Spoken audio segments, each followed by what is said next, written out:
नमस्कार साथियों, गौरव ज्ञान धारा में आप सभी का स्वागत है। एकलव्य बैच में आज की इस क्लास में अपन को पढ़ने हैं राजस्थान के आभूषण और वस्त्र। और आज की स्पेशल जो क्लास है आप लोगों की वो राजस्थानी वेशभूषा यानी कि वस्त्रों पर आधारित रहेगी। इस टॉपिक के नाम अलग अलग तरीके से दिए होते हैं। कई जगह वेशभूषा लिखते हैं, कई जगह पहनावा लिखते हैं, कई जगह वस्त्र लिखते हैं, कई जगह परिधान का शब्द प्रयोग किया जाता है। क्या बोलते हैं?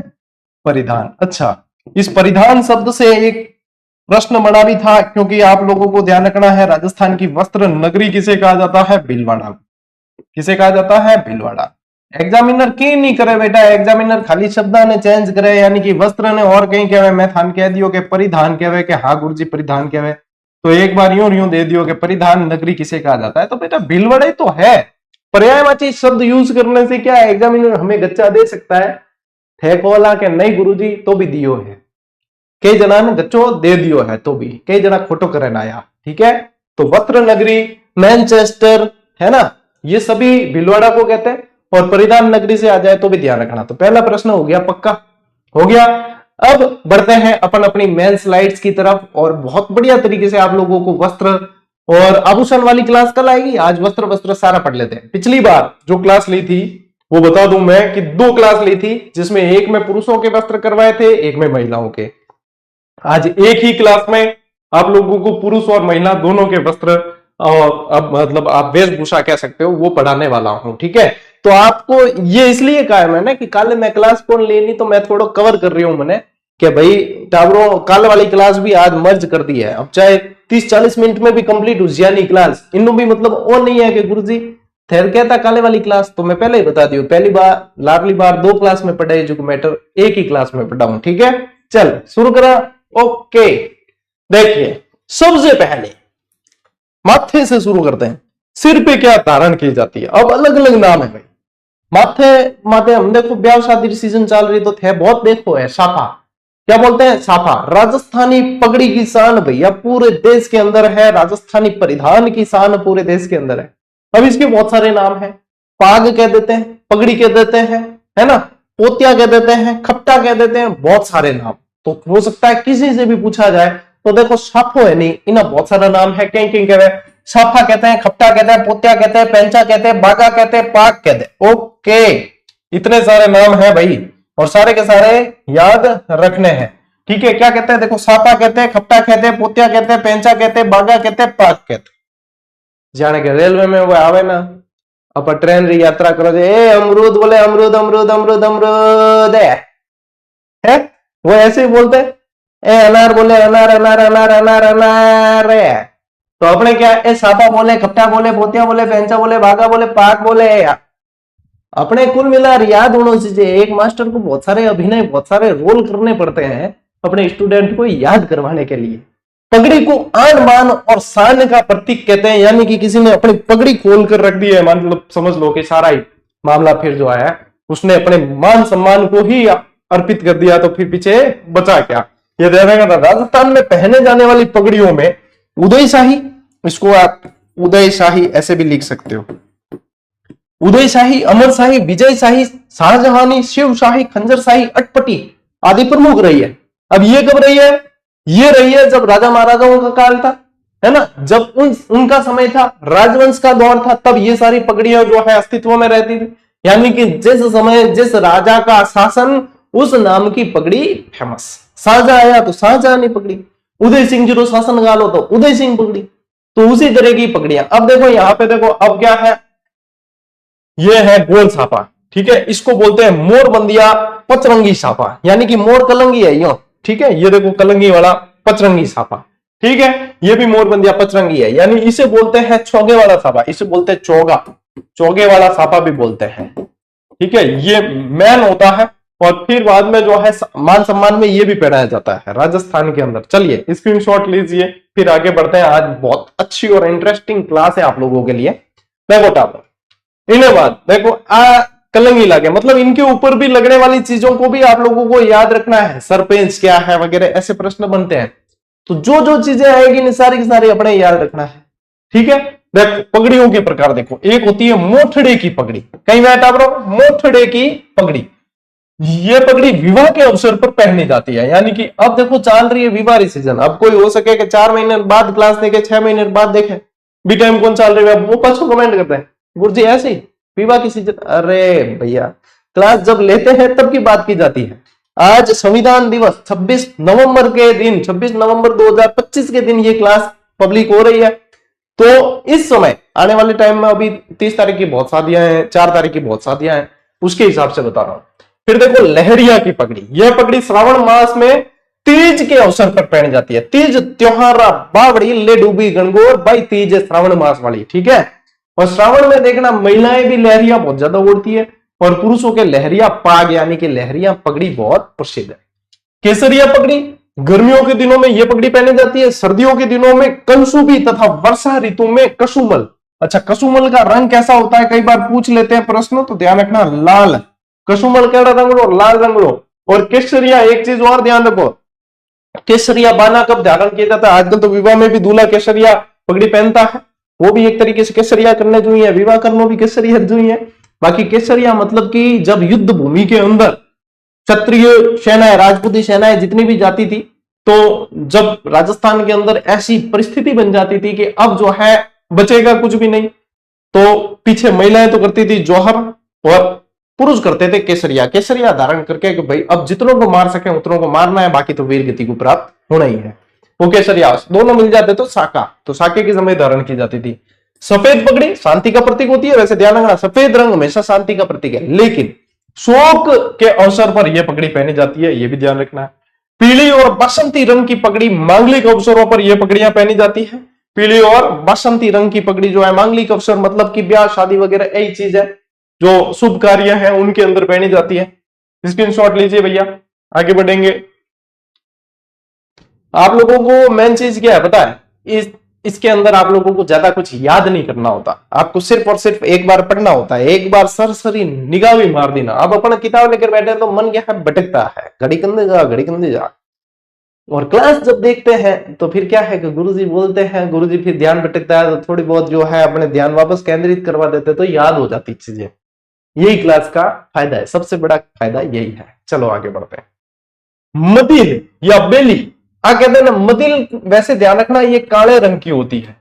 मदिल में आपको पूछे ध्यान रखना काले रंग की होती है, लेकिन ये ध्यान रखें दशहरे के अवसर पर यह पगड़ी पहनी जाती है। मेवाड़ में अकबर के समय ईरानी पद्धति की चटपटी पगड़ी प्रचलित थी। अब ये इन लाइनों से प्रश्न बनते हैं। मेवाड़ के महाराणों में पगड़ी जो बांधता था ना व्यक्ति, जो पगड़ी बांधता था वो स्पेशल उसका काम था पगड़ी बांधना, ठीक है। पगड़ी बांधता था उसको कहते थे छापदार, क्या बोलते थे, छापदार कहा जाता था। और मेवाड़ की प्रारंभिक पगड़ी जो है वो खिड़कीदार या कुलेदार थी। ये चीजें पूछे टाबरों, ठीक है। महाराणा उदय सिंह के समय मेवाड़ में उदय शाही पगड़ी, मैं क्या राजा महाराजा जो राजा है बिन टाइम में वो पगड़ी रही, जिसका खग एक तरफ रहता था, ठीक है, एक तरफ झुकी हुई। अमर सिंह द्वितीय के समय अमर शाही पगड़ी प्रचलित हुई, जिसके खग में किरण वो मोतियों की लड़ लगाई गई, तो वो अमर शाही हो गई। भीम सिंह जी के काल में भीमशाही पगड़ी आरंभ हुई, जिसका खग मोटा तथा तोते की नोक सा निकला हुआ था। तो ये विशेषताएं भी आपको ध्यान रखनी है, ठीक है। खिड़कीदार, कूलेदार, ये सारी ये चीजें। और ये देखो पगड़ियों का संग्रहालय बागोर हवेली के अंदर भी पगड़ियां पड़ी है, तो ये आप देख भी सकते हो, वहां पे जाके कभी मौका मिले देखना। ऐसी ऐसी चीजें हैं देखने लायक अपने देश, अपने राज्य, अपने क्षेत्र में, कि आपको देखनी चाहिए। चलो टाबरो देखो, मेवाड़ में विभिन्न सामंतों के और अलग अलग पगड़ियां बांधी जाती थी। देखो कितनी सारी पगड़ियां। अब आप अपने आसपास ही यदि आसपास के समाजों में भी नजर डालोगे तो आप लोगों को अलग अलग तरह की बांधी हुई पगड़ियां दिखेगी। जैसे देवासी समाज में अलग बांधी हुई पगड़ी दिखेगी, राजपूत समाज में अलग आपको देखने को मिलेगी। सभी समाजों के अंदर अलग अलग तरह की पगड़ी बांधने का तरीका भी अलग अलग होता था। अब उस समय क्या होता है, सामंत बहुत थे, तो सामंतों के अनुसार नाम हो गए वहां पे उनके बांधने के तरीके। देखो जैसे कि चुंडावत शाही पगड़ी सनुमर में बांधी जाती थी, जसवंत शाही पगड़ी देवगढ़ की प्रसिद्ध थी, मंडप शाही पगड़ी कानौड़ की प्रसिद्ध थी, राठौड़ी पगड़ी बदनौर की प्रसिद्ध थी, मानशाही पगड़ी भैंसरोडगढ़ की प्रसिद्ध थी, हमीर शाही पगड़ी बनेड़ा की प्रसिद्ध थी। अब ये सारे के सारे मेवाड़ के सामंत थे, तो इनके ध्यान रखना है आपको। और ध्यान रखना कि महाराणा प्रताप बखरमा पगड़ी बांधते थे। अगर वो प्रश्न पूछ लियो थे बहुत दुआ दोला, क्या गुरुजी थे बताई बखरमा पगड़ी, बाकी कोई कौन बताई, यानी बहुत कम जना पकड़ा हुआ है।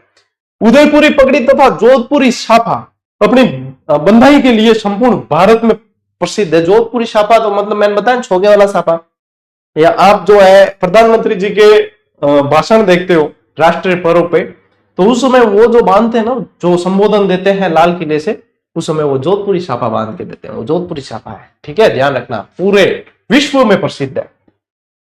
चलिए आगे बढ़े कि गुरु जी अटे तो भारत में क्यों थे, पूरा विश्व में क्यों का? अरे मोदी जी तो विश्व में तो सब देखे ना, भाषण वाषण है। अब किसी भी देश का प्रधानमंत्री या राष्ट्रपति होगा तो दूसरे देश वाले भी देखते तो है ना, है। अपन को पता है कि नहीं कि ट्रंप है कोई, भाई इस दुनिया में कोई ट्रंप नाम का भी आदमी अपन को पता है, तो देश की चीजें विदेश में जाने में टाइम थोड़ी लगती है। चलो, उदयपुर में कुंटेदार पगड़ी, मारवाड़ में छज्जादार पगड़ी, उदयपुर में चपड़ी पगड़ी पहनी जाती है, और जयपुर की पगड़ी को राजाशाही पगड़ी तथा हरदोती की जो पगड़ी होती है सादा पेंच वाली पगड़ी कहते हैं हमेशा। ठीक है, इस रंगीले राजस्थान में जाति और संप्रदायों के आधार पर भी अलग अलग पगड़ियां पहनी जाती है। बिश्नोई और रामसनेई संप्रदाय के लोगों को आप देखोगे तो अधिकांशतः आप लोगों को सफेद पगड़ी बांधे हुए दिखेंगे, बिश्नोई और रामसनेई के अंदर। रामसनेई संप्रदाय में वस्त्र तो होते हैं गुलाबी, पगड़ी होती है सफेद। कबीरबंदी पगड़ी कैसी होती है? लाल रंग की पगड़ी होती है। माली और रेबारी समाज के लोग जो होते हैं वो गहरे लाल रंग की पगड़ी पहनते हैं। ये देखो, रेबारी समाज, देवासी समाज, और संस्कृति के पोषक, बहुत अच्छी संस्कृति को इन्होंने संजो कर रखा है। और इनके विवाह अवसर पे दूल्हा भी पारंपरिक वेशभूषा के अंदर यही पगड़ी और इसी तरीके के जो है वेशभूषा धारण करके जाता है। ऊंट के ऊपर तोरण टींचने वाली एकमात्र जाति है आपके देवासी समाज। ठीक है, ये ध्यान रखना। और जब कभी इनका सम्मेलन या इनकी सभा या कोई ऐसे बड़े स्तर पे जब कार्यक्रम हो रहा हो इनके समाज का, तो आप देखना भाई साहब एक अलग ही पहचान वहां पे दिखेगी। मतलब दूर से अगर कोई देख लेना तो लाल पगड़ियां ही लाल पगड़ियां दिखेगी। इतना मतलब मनोरम दृश्य होता है वो। चलिए स्क्रीनशॉट लीजिए, आगे बढ़ते हैं।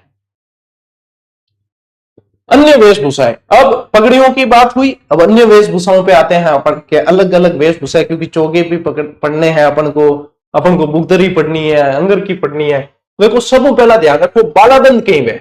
बालाबंद है पगड़ी पर धारण करने वाला जरीदार वस्त्र। जो जरीदार वस्त्र में फैशन में भी लगा हुआ है आजकल, लेसा वगैरह लगा दिया गया, ध्यान है। तो जरीदार वस्त्र जो लगाते हैं वो बालाबंद। बागो, घेर वाली पुरुषों की सर की पाग होती है, उसको बोलते हैं बागो। ठीक है, उसको क्या बोलते हैं? बागो। ऊपरनी बोला जाता है, पगड़ी पर बांधे जाने वाला वस्त्र होता है एक तरह का, वो ऊपरनी। रतन पेच क्या होता है? पेच आ जाए नहीं, ध्यान रखियो कि पगड़ी माते धारण कर रहे हो एक श्रृंगार है, आभूषण है। ठीक है, तो पगड़ी पर धारण करने वाला विशेष आभूषण है रतन पेच। सरपेच भी आता है। ठीक है, आत्मसुख, या आत्मसुख को मोस्ट इंपॉर्टेंट कर देना। ये क्या होता था? एक बड़ा सा चौगा होता था, बड़ा सा, ये देख रहे हो आप, चौगा आत्मसुख। ठीक है, सिटी पैलेस में अभी भी पड़ा है। तो सर्दी में पहने जाने वाला वस्त्र होता था। राजस्थान के सबसे प्राचीन आत्मसुख जो है सिटी पैलेस जयपुर में रखा हुआ है, माधो सिंह जी का। तो ये जो अंदर तो जैसे वस्त्र पहने हुए, जैसे कि मैंने शर्ट पैंट पहने हुए, ठीक है, ऊपर में ये धारण कर लो, पूरा ऐसे जो है नीचे तक घुटनों तक पहुंचता था। चौगा, चौगा ही होता था एक तरह का, इसका नाम था आत्मसुख। बहुत जबरदस्त होता था ये। ठीक है, पछेवड़ा, पछेवड़ा क्या होता है? ये पछेवड़े से सवाल बना था अभी। सर्दी के दिनों में पुरुषों द्वारा ओढ़े जाने वाला वस्त्र कहलाता है पछेवड़ा। कहीं कह रहे हैं टाबरो, पछेवड़ा कह रहे हैं। ठीक है, चलो स्क्रीनशॉट लो, इसको बोलते हैं पछेवड़ा।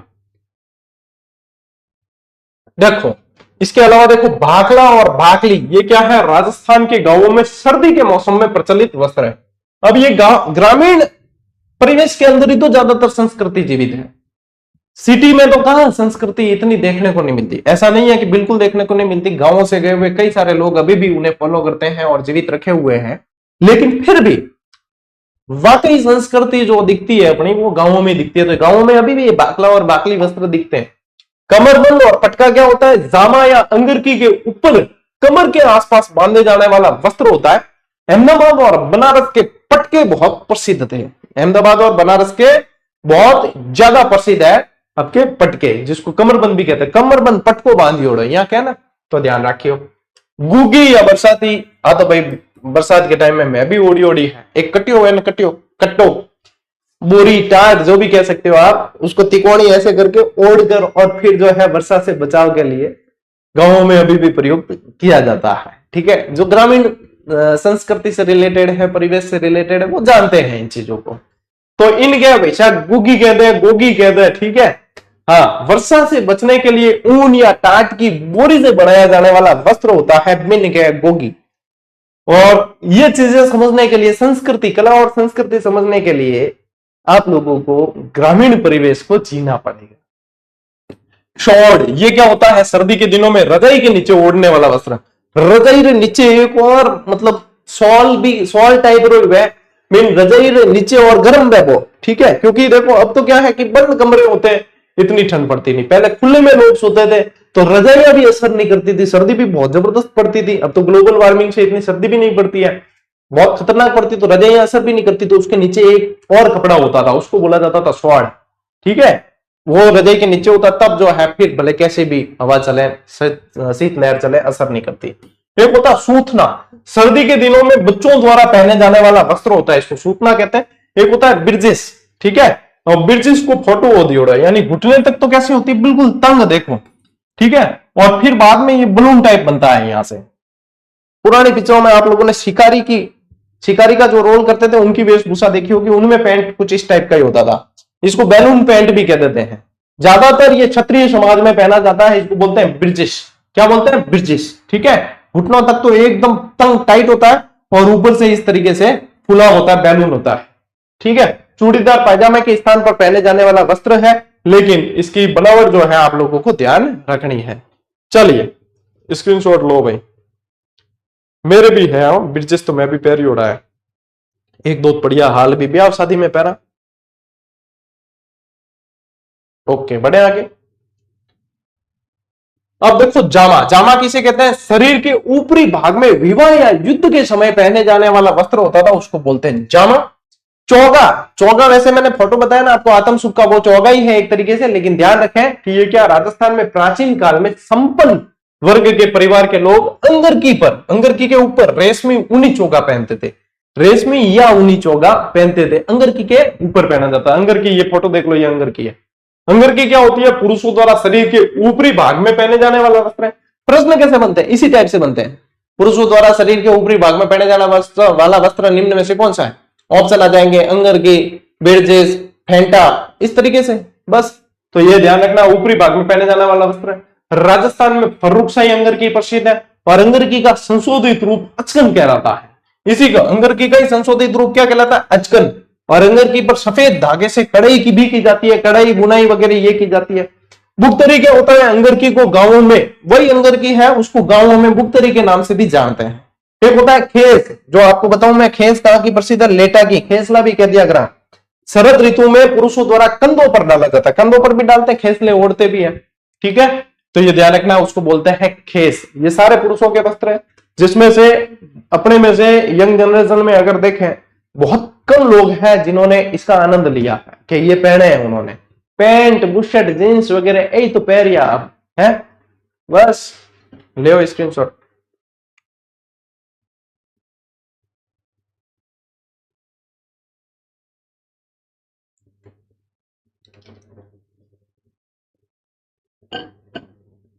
बढ़े आगे। ओके, पुरुषों के वस्त्र हुए भैया पूरे।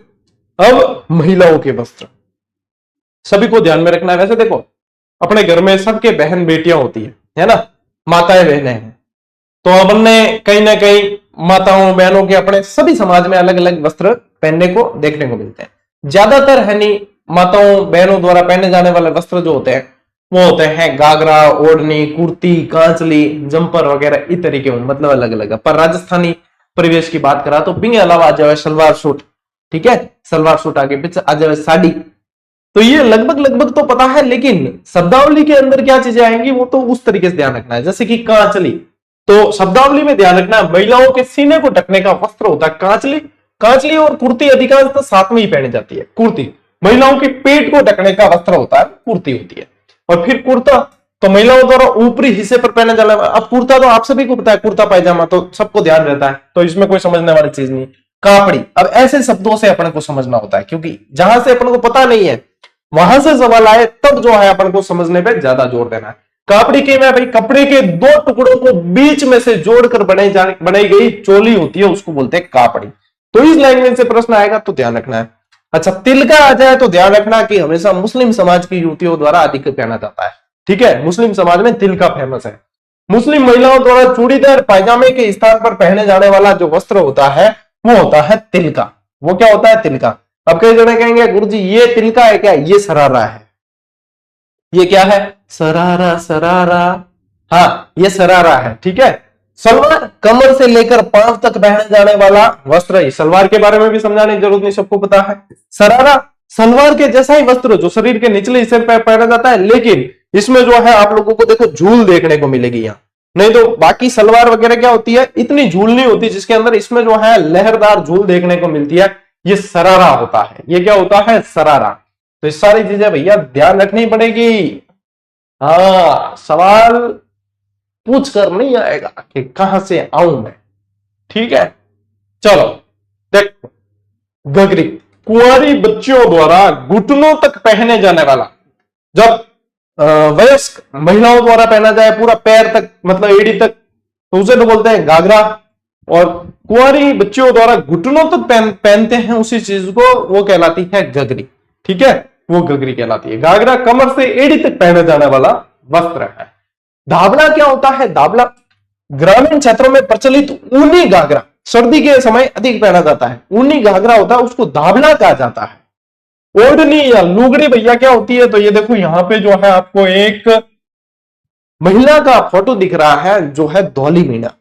और धौली मीना के बारे में मैं आप लोगों को व्यक्तित्व में भी पढ़ा चुका हूं, जिन्होंने यूरोप में जाकर भी अपनी संस्कृति को छोड़ा नहीं है और वहां पे भी इसी इसी जो है वेशभूषा के अंदर इन्होंने अपनी संस्कृति को जीवित रखा हुआ है। तो ये लुगड़ी ओढ़े हुए महिला आप लोगों ने सोशल मीडिया पे बहुत देखा होगा। लुगड़ी ओढ़नी कहा जाता है।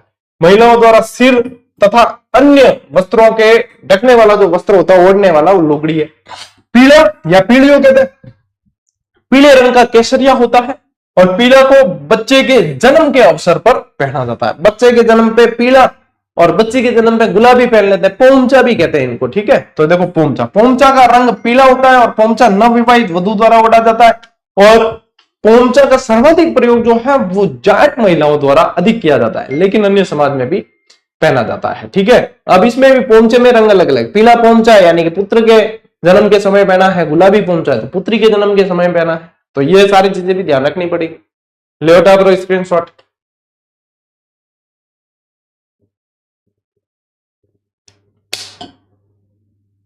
आगे देखो, पीला पोमचा का सर्वाधिक प्रयोग ये तो बता दिया मैंने। और पीला पोमचा शेखावाटी में ज्यादा प्रसिद्ध है। एक होता है चीड़ का पोमचा। इस पोमचे का रंग होता है काला। चीड़ का पोमचा होता है उसका रंग काला होता है। और इसका प्रयोग अधिकांश हाड़ौती क्षेत्र में विधवा महिलाएं ज्यादा करती है।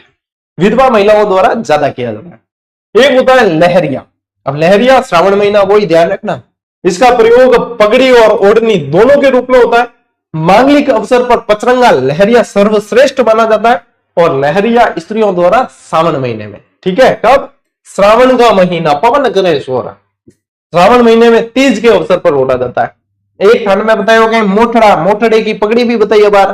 देखो लहरिया कैसा होता है, ये ऐसे लहर लहर चली तो क्या हुआ? लहरिया। लहर लहर चली तो हुआ लहरिया। और फिर एक और लहर लहर ऐसे आ गई और इनको काट दी दूसरे लहर को, तो फिर वो हो गया मोठड़ा। वो क्या हो गया? मोठड़ा।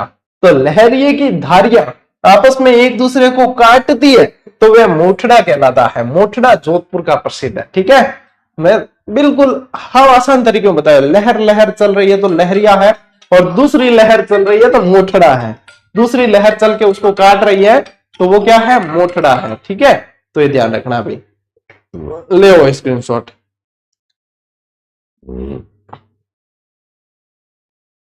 चले आगे। ओके, अब देखो पंवरी। दुल्हन की लाल और गुलाबी रंग की चुनरी होती है, उसको पंवरी कहते हैं। एक होती है धनक। ये बड़ी बड़ी चौकोर बूंदों से युक्त अलंकार, अलंकार यानी सजी हुई, अलंकार धनक कहलाता है। एक होती है चुंदड़ी। चुनरी बोल देते हैं, चुंदड़ी भी बोल देते हैं। बूंदों पे आधारित। चुनरी में क्या होती है? ऐसी बूंदे होती है। देखो ये दिख रही है आपको, ये दिख रही है, बंदेज भी कह देते हैं जिसको। तो बूंदों के आधार पर बनी डिजाइन चुनरी कहलाती है। और आहड़ उदयपुर में भीलों की चुनरी छपती है, ध्यान रखना, आहड़ उदयपुर में। एक आवे टावरो नातनो। ये तो चीजें ध्यान रखनी है, जो शब्द मतलब अलग दिखे नहीं बा माते ज्यादा ध्यान देना है, क्योंकि बे चीजें ज्यादा पूछी जाए और बे चीजें ही हमारे उत्तर गलत करावे। जो चीजें आ रही है बिन तो उत्तर गलत बे कौन। तो देखो नातनो पानी छानने का वस्त्र होता है, अपार देशी भाषा में इन्हें गन्नो भी कह दिया करो। क्या कह दिया करा, गन्नो भी कह दिया। एक होता शालू, ये ल है, ठीक है, वर्णमाला में भी जुड़ गया। सधवा स्त्रियों द्वारा ओढ़ने का सुंदर और कीमती वस्त्र होता है, उसे बोलते हैं शालू। एक में चिनोटियो, चिनोटियो, चिनोटियो कहे पुत्र के जन्म के अवसर पर पुत्र की माता द्वारा ओढ़े जाने वाला मांगलिक वस्त्र होता है, जिनके चिनोटियो। एक होता है डौडी, जामे की तरह पहने जाने वाला वस्त्र होता है और इसका प्रचलन मेवाड़ में सर्वाधिक होता है, इसको बोलते हैं डौडी।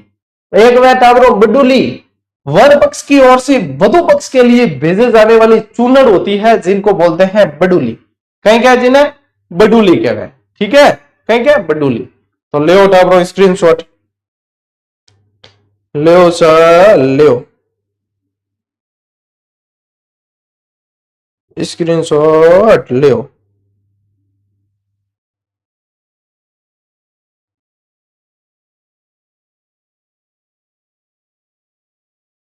चाला के टावर आगे, ओके। अब देखो आदिवासी महिलाओं के वस्त्र, आदिवासी महिलाओं में आप लोगों को ये भी ध्यान रखना है, ये भी अलग तरीके से पूछा जाता है, ठीक है। देखो तारा बात की ओढ़नी, कहीं पूछी तारा बात की, ये ओढ़नी आदिवासियों में भी और मीणों की स्त्रियों में सर्वाधिक पहनी जाती है। तारा बात की ओढ़नी भी आदिवासियों के अंदर भी देखोगे ना आप, तो उसमें भी मीणा समाज के द्वारा जो है ज्यादा इसको काम में लिया जाता है। एक वह कटकी, आदिवासियों में कुंवारी कन्याओं की ओढ़नी होती है, उसको कहते हैं कटकी। रेनसाई क्या होती है, आदिवासियों में काली जमीन पर लाल और भूरे रंग की बूटियों वाली ओढ़नी। मोस्ट इंपॉर्टेंट कर देना, जहां पे रंग की प्रधानता है कपड़ों के अंदर, क्या लाल और भूरे रंग की आपको पूछ रहे हैं, जहां पे रंग की प्रधानता आ रही है तो उसे मोस्ट इंपॉर्टेंट कर देना। महाराज ने पूछाने काम कौन के प्रश्न बन सकेगा, शंभु ज्यादा चांस वेबिंगा प्रश्न बनने का। एक लहर बात की ओढ़नी होती है, आदिवासियों की ज्वार भात जैसे पल्लू वाली ओढ़नी होती है। एक होता है फड़का, फड़का तो मतलब मराठी अंदाज है, फड़का। अब मराठी अंदाज यानी महाराष्ट्र से लाकर राजस्थान में किस जनजाति को बसाया था, कथोड़ियों को बसाया था। किसको बसाया था, कथोड़ियों को। तो उनके साथ ही ये फटका भी जो है, फड़का जो है वो भी वहां से पहना हुआ है। यानी कि ये देखो इस तरीके से जो पहनी जाती है साड़ी, कथोड़ी जनजाति में मराठी अंदाज से पहनी जाने वाली साड़ी। मराठी अंदाज में मतलब कि धोती की तरह पहनते हैं, देखो इसको, तो इसको कहा जाता है आपके फड़का। क्या बोलते हैं, फड़का। चलो आगे बढ़ते हैं। फिर आती है एक देखो आपके जामसाई। आदिवासियों में विवाह के अवसर पर कुंवारी कन्याओं द्वारा पहने जाने वाला वस्त्र होता है जामसाई, मोस्ट इंपॉर्टेंट है। एक कछाबू, कछाबू से अभी प्रश्न बना भी था, मोस्ट इंपॉर्टेंट है। बीरों में महिलाओं द्वारा घुटनों तक पहने जाने वाला अधो वस्त्र होता है, जिसको बोला जाता है कछाबू। क्या बोलते हैं, कछाबू। एक अवे टावरो पीरिया, पीरिया वही है, पीला कह दो आप चाहे या पीलिया कह दो। बीलों में शादी के वक्त पहने जाने वाला पीले रंग का लहंगा होता है, जिसको बोलते हैं पीरिया। और पीरिया में मतलब ये तो आदिवासी समाज के अंदर पढ़ रहे हैं अपन तब, लेकिन पीड़िया में यदि आप डायरेक्ट भी पढ़ोगे तो पीड़िया पीला ओढ़ना ओढ़ते हैं ना, उसको भी पीड़िया बोलते हैं। एक हमें सिंदूरी, अब बताओ मन बताओ, सिंदूरी आयो है तो रंग केड़ो, उसे क्या लाल, तो सिंदूरी में लाल रंग है। पीलों में शादी के वक्त पहने जाने वाली लाल रंग की साड़ी होती है, जिसको बोला जाता है सिंदूरी। एक आवे टाबरो नांदला, ठीक है, नांदला भीलवाड़ा के बहुत प्रसिद्ध होते हैं। ये आदिवासियों का प्राचीनतम वस्त्र आप लोगों को पूछे तो ये है नांदड़ा, याद रखना, ठीक है। चलो ले स्क्रीनशॉट। अब आदिवासी पुरुषों के वस्त्र, ये तो थे महिलाओं के, अब आदिवासी पुरुषों के भी कुछ ध्यान में रखें। देखो फालू, भीलों द्वारा शरीर को ढकने का अंगोछा होता है, ढकने वाला एक अंगोछा है, उसको बोला जाता है फालू। क्या बोलते हैं, फालू। और अंगोछा एक अलग से होता है, फालू तो है। अंगोछा सिर पर बांधने का वस्त्र है। आदिवासियों में कैरी भात का अंगोछा बहुत प्रसिद्ध है, कैरी भात का अंगोछा बहुत प्रसिद्ध है। एक आवे टापरो अंगरखा, ठीक है, वही अंगरखी है, चाहे अंगरखा कह दो, आदिवासियों द्वारा शरीर पर पहने जाने वाला वस्त्र है। पचावे एक ढेपाड़ा, भीलों द्वारा पहने जाने वाली तंग धोती है। और ये सारी चीजें मैंने जब जनजातियां पढ़ाई थी आप लोगों को तब पढ़ा चुका हूं। एक हवे खोईतू, भीलों द्वारा पहने जाने वाली ढीली धोती या लंगोटी होती है उसको बोला जाता है पोयतू। एक और पोतिया, वही सापो है, खपटो कह दो चाहे पोतियो कह दो। पोतिया भीलों के सिर का साफा है जो पोतिया कहलाता है, सिर पे धारण करते हैं वो पोतिया है। तो धोतिया और पोतिया दोनों ध्यान रखना, धोतियो धोती है, पोतियो ऊपर सापो पहले जो को खपटो कह दो चाहे, ठीक है। और इसी के साथ आपके जो है आज की इस क्लास में अपन ने वस्त्र सारे के सारे रिकॉर्ड 30 मिनट के अंदर पढ़े हैं। 30 मिनट में क्यों पढ़ लिए? क्योंकि बीच में किसी तरह की बात नहीं की अपन ने, किसी तरह का टाइम पास करने की कोशिश नहीं की, शुद्ध रूप से अपन ने पढ़ाई की है। अब सुनो काम की बात, ये जो पुस्तक 7300 का आप सभी इंतजार कर रहे थे, आते ही भाई साहब जितनी ऑब्जेक्टिव पुस्तकें ग्रेड 3 की मौजूद थी मार्केट में, आग लगा दी भैया, सीधी टॉप पर चल रही है। और हर रोज सैकड़ों कमेंट आ रहे हैं, सैकड़ों मैसेज आ रहे हैं इस पुस्तक के लिए। और जो पढ़ रहा है, मतलब जिसने पढ़ने के लिए लिए कम से भी कम 50 पेज पढ़े बिना वो उसको रख ही नहीं पा रहा है। वो इस कारण क्योंकि इसको पूरा समय लेके लिखी गई है। कई बच्चे कहते हैं ना गुरुजी आपकी किताब लेट आती है। बेटा लेट आती है क्योंकि हम उस पर समय देते हैं, और समय जब उस पर देते हैं, हम खुद समय ले रहे हैं तो उसके अंदर मेहनत भी है। फिर उसके बाद में जब वो आई है तो उसके अंदर चाहे कितने पेज हो, आप 100 पेज तो एक एक दिन में पढ़ पा रहे हो। तो सीधा सट रिवीजन। कई जने मुझे कह रहे थे गुरुजी आपकी टेस्ट सीरीज तो हमने ले रखी है, क्या इसकी पीडीएफ मिल सकती है, क्या ये बुक फॉर्मेट में मिल सकती है? तो ये बुक फॉर्मेट है। अब जो बच्चे ये कह रहे थे गुरुजी टेस्ट सीरीज ले रखी, क्या लेनी जरूरी है, अनिवार्य है? नहीं, अनिवार्य तो कोई भी चीज नहीं होती। जब आपका टेस्ट सीरीज से संपूर्ण टेस्ट सीरीज आपने ज्वाइन कर रखी है और आप बहुत अच्छे से अभ्यास कर पा रहे हो तो आप लोगों के जरूरी भी नहीं। किसके लिए जरूरी है?